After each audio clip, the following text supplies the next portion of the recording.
Paige Howell here, or Teacher Linda at VIPKID. I am back with you today to share with you my tips for feedback in a snap. I traditionally try and get my feedback done in between classes.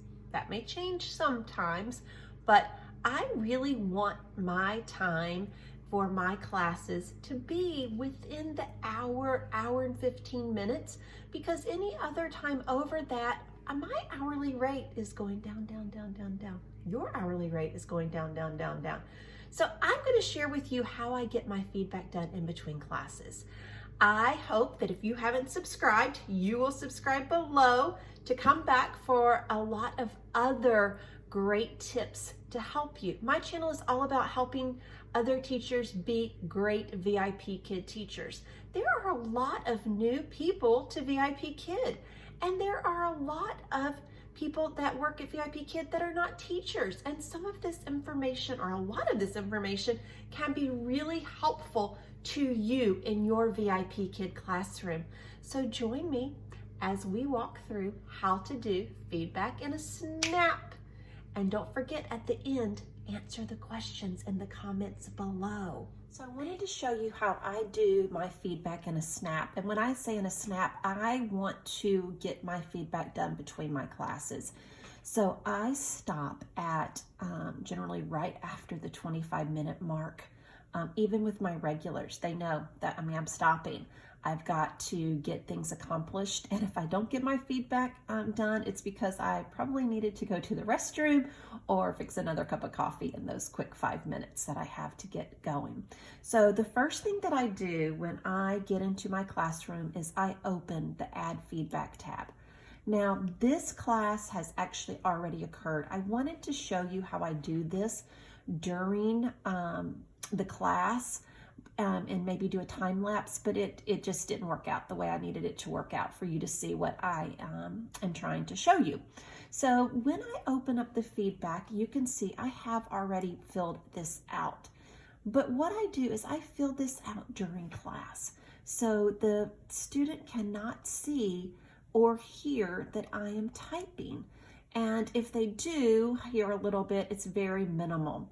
But what I do while I am working with the student is I record my notes.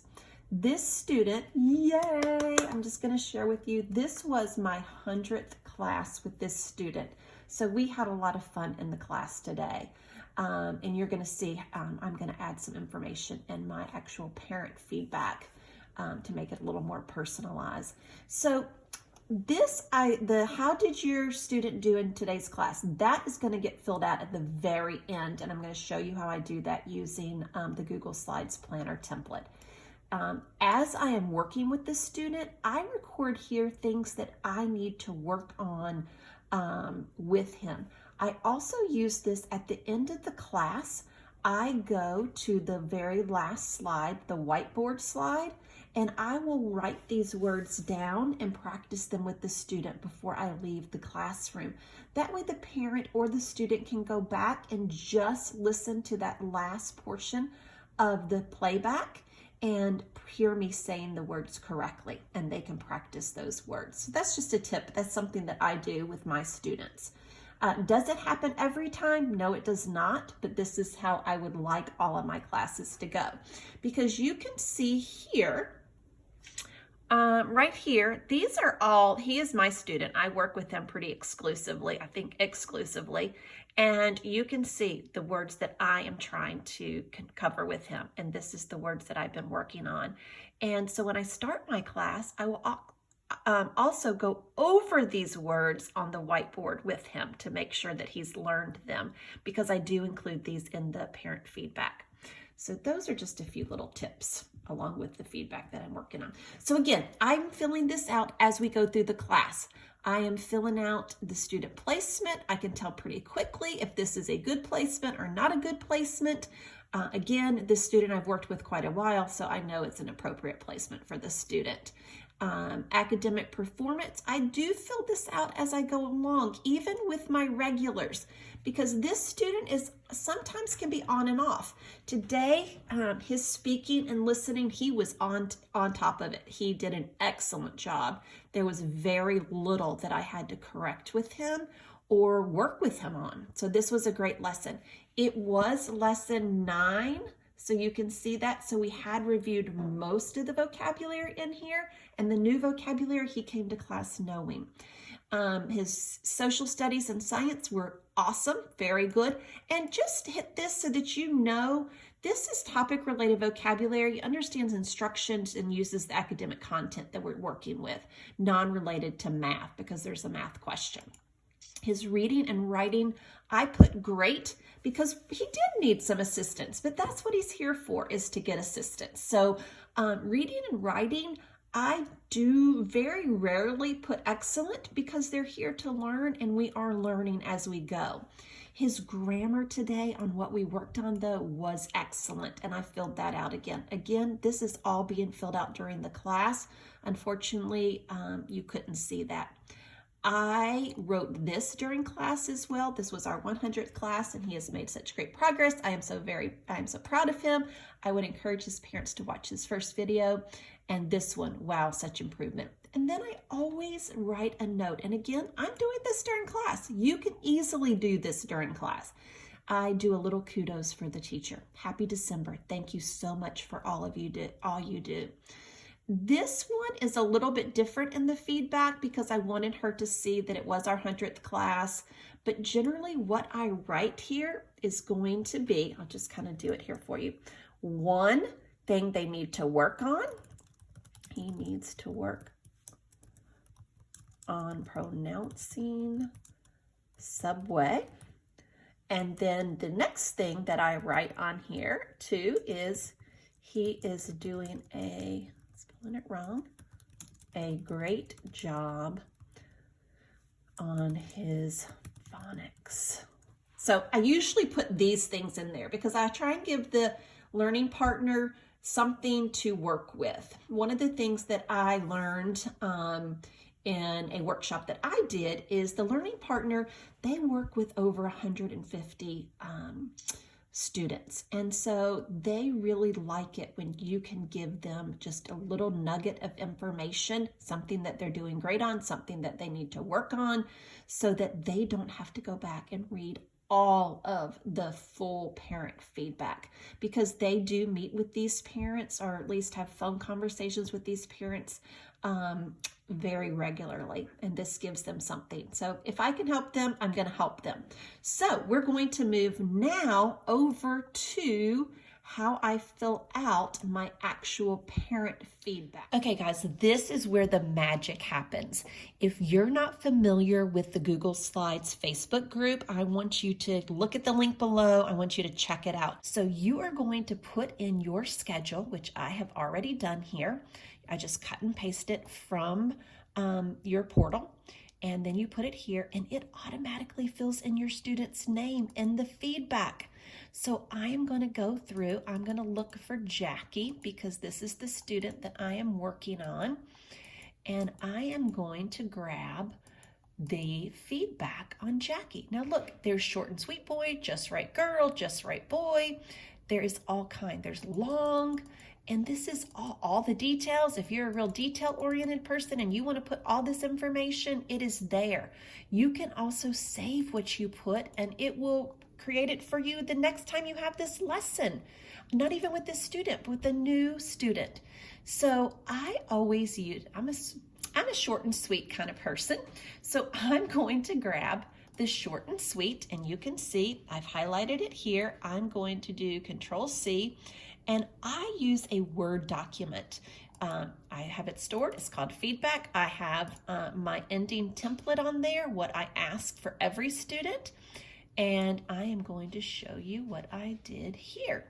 So I'm just going to cut and paste right here, Control-V, and I am going to go through here and just change this up a little bit because I was telling you this was the 100th day with this student, Jackie. I just love him and I'm so excited. So you're going to see me type really quickly. I was so excited to teach Jackie his 100th class with me. I can't tell you how much it means to me to have worked with him for so many lessons.